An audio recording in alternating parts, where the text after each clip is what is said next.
अच्छा जी, जैसे आप सबको मालूम है कि मैं 5 ईयर प्रोग्राम जो है एलएलबी का, उसके नोट्स के हवाले से आप सबकी हेल्प कर रही हूँ। इसके अलावा भी कुछ सब्जेक्ट ऐसे हैं जो दूसरी क्लासेस के जो स्टूडेंट्स हैं वो भी मेरी चैनल से सपोर्ट और हेल्प ले सकते हैं।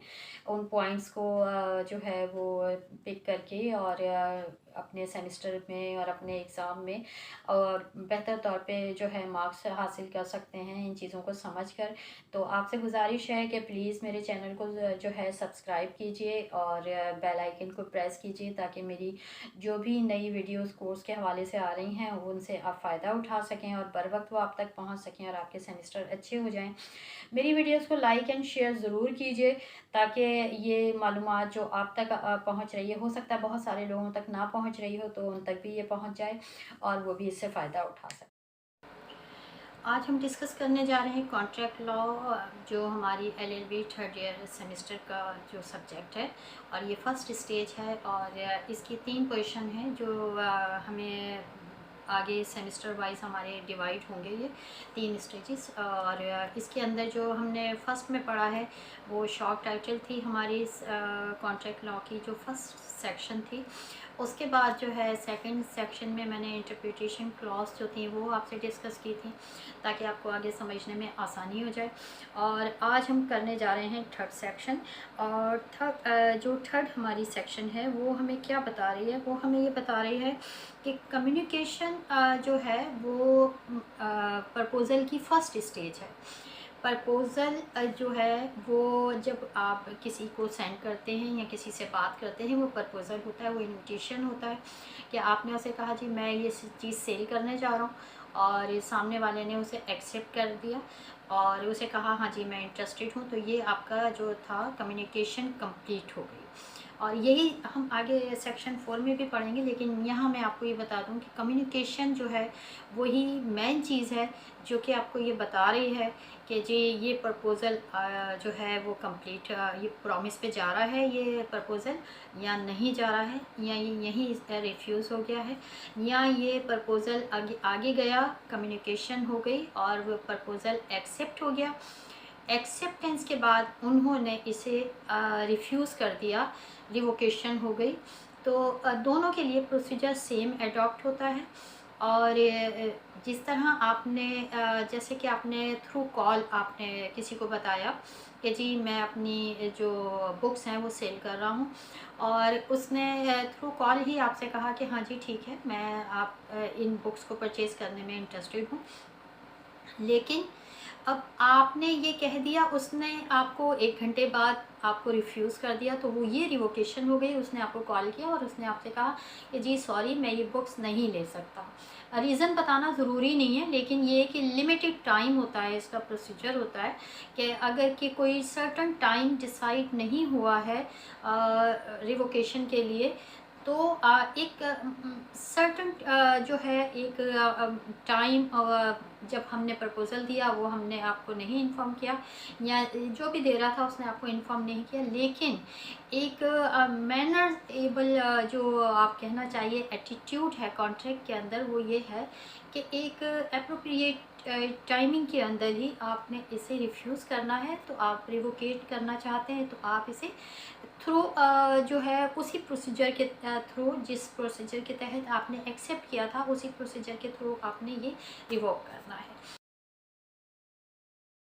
सेक्शन 4 कॉन्ट्रैक्ट लॉ की हमें हमें बता रही है कि किस तरह आपका जो कॉन्ट्रैक्ट है वो किस तरह कम्युनिकेशन आपकी फॉर द कॉन्ट्रैक्ट किस तरह कंप्लीट हो गई है। अच्छा, मैंने आपसे कहा कि जी ये एक एग्ज़ाम्पल मैं आपको दे रही हूँ कि मैंने आपसे कहा कि जी मैं जो कॉन्ट्रैक्ट लॉ की बुक है ये मैं सेल कर रही हूँ और मैंने आपको जो है एक प्रपोज़ल दिया है और वो मैंने आपको व्हाट्सएप के थ्रू मैसेज किया है, तो मैंने आपको मैसेज कर दिया, मेरी ये जो थी कम्युनिकेशन ये यहाँ से कंप्लीट हुई, वहाँ आपने देख लिया ये कंप्लीट हो गई, ठीक है।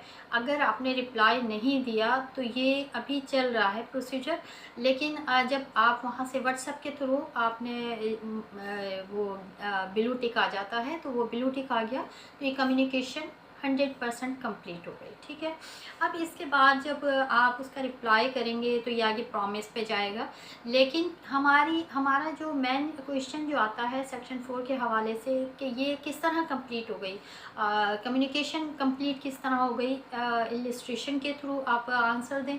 तो उसके लिए मैं ये आपको बता रही हूँ कि कम्युनिकेशन किस तरह कंप्लीट हो जाती है कि जब आपने किसी को लेटर भेज दिया, आपने थ्रू पोस्ट भेजा, तो वो आपने टीसीएस कर दिया, तो आपने भेज दिया, ये यहाँ से कम्युनिकेशन कंप्लीट हो गई। अब वहाँ से वो रिसीव करके जब जवाब देगा तो ये एक कम्युनिकेशन का जो ये स्टेप होगा ये सेकंड स्टेप पे चला जाएगा। अगर कि वो वहाँ से एक्सेप्ट हो जाता है तो ये एक्सेप्टेंस हो जाएगी और उसके बाद जो है फिर ये आगे बढ़ेगा, प्रॉमिस पे जाएगा ये प्रोसीजर।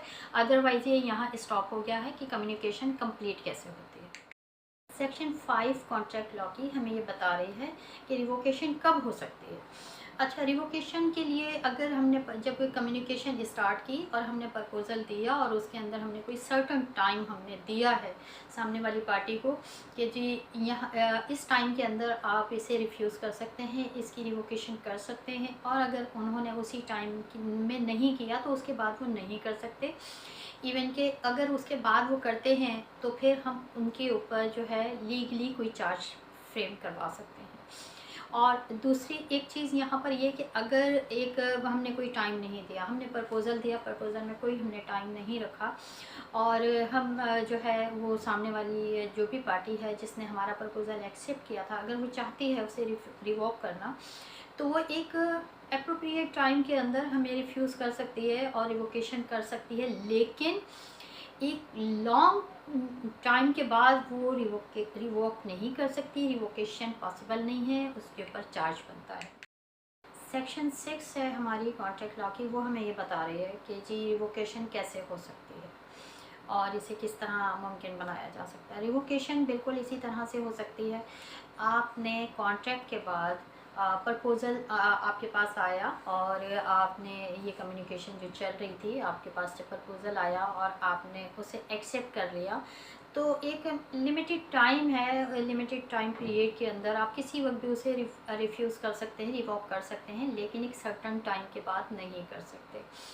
और उसके बाद ये है कि सेक्शन 6 हमें ये बता रही है कि जी आप कैसे रिवॉक कर सकते हैं। अब सपोज़ मैं आपको अगर कोई चीज़ कोई प्रपोज़ल भेजती हूँ कि जी मैंने फ़लाँ चीज़ अपनी ये बेचनी है या मैंने ये इस तरह सेल करनी है, और या ये कि मैं ये आपके साथ बिज़नेस करना चाह रही हूँ, ये एक प्रपोज़ल है, मैंने आपके पास भेजा थ्रू टीसीएस, तो आपने भी मुझे जवाब थ्रू टीसीएस ही दिया।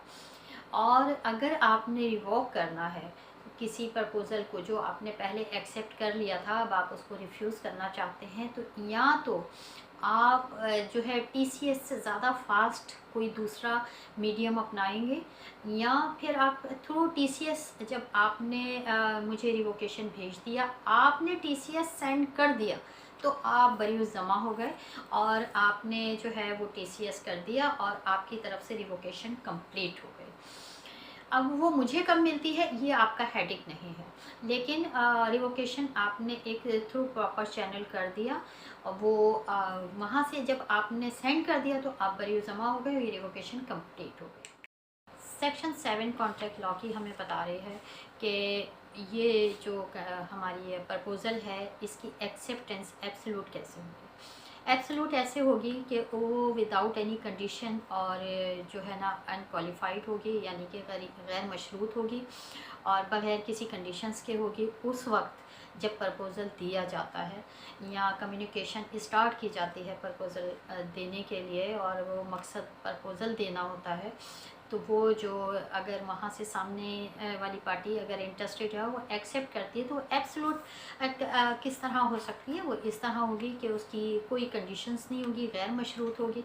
तो वो जो है सेक्शन 7 ये क्लियर कर रही है। सेक्शन 8 हमें ये बता रही है कि जो हमारी एक्सेप्टेंस है वो परफॉर्म किस तरह कर रही है और उसमें किस तरह से परफॉर्म किया जाएगा कंडीशंस के हवाले से। तो अब जब हम किसी प्रपोज़ल को एक्सेप्ट करते हैं और उसकी कंडीशंस पर हम गौर करते हैं, उसकी जो टर्म्स एंड कंडीशन है उसको डिस्कस करते हैं, तो वो हमारी जो एक्सेप्टेंस होती है, या फिर हम उसकी वो हमारी एक्सेप्ट हो गया और वो हम आगे कॉन्ट्रैक्ट पे जा रहे हैं।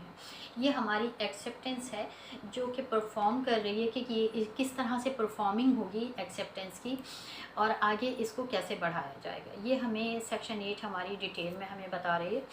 दूसरा, इसके अंदर एक चीज़ ये होती है कि सम टाइम हम जब कॉन्ट्रैक्ट के लिए जाते हैं तो हमारी कम्युनिकेशन स्टार्ट हुई, हमने जो है प्रपोज़ल हमने दिया या हमने लिया, और फिर उसके बाद हमने गौर किया कि कंसिड्रेशन उसमें हम तय करेंगे, गिव एंड टेक जो भी चलेगा उसके अंदर वो हम उसको तय करेंगे। इसके अलावा इसके अंदर एक रिसिप्रोकल जो है प्रोसीजर भी होता है, जो हम आगे चल के डिटेल में इसको पढ़ेंगे। लेकिन उसको भी जो है वो, अगर हम रिसिप्रोकल कोई ऐसा प्रोसीजर अडॉप्ट कर रहे हैं तो वो भी हमारे कॉन्ट्रैक्ट का एक हिस्सा होगा, और उसकी भी टर्म्स एंड कंडीशंस जो होंगी वो हम डिस्कस करेंगे कॉन्ट्रैक्ट में, और उसके बाद फिर हम इसे डॉक्यूमेंट्री एविडेंस बनाएंगे, डॉक्यूमेंट्री जो है वो कोई डेट बनाएंगे।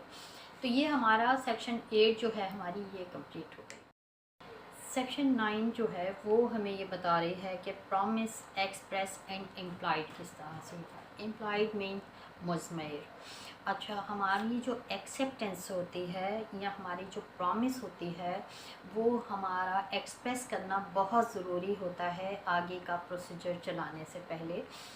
जब हम अब प्रॉमिस कर रहे हैं और हम जब तक उसको बताएंगे नहीं कि हम इस प्रॉमिस पे दोनों पार्टीज़ एग्री नहीं होंगी, और सामने वाले को भी ये नॉलेज में नहीं होगा कि ये प्रॉमिस हमारे दरमियान हो गया है, उसके बाद ही कोई प्रोसीजर आगे चलेगा। और कोई भी सिंगल पार्टी जो है वो इस प्रोसीजर को इंडिपेंडेंटली आगे नहीं बढ़ा सकती जब तक कि दोनों पार्टीज़ के दरमियान ये तय ना हो जाए कि ये प्रॉमिस हो चुका है।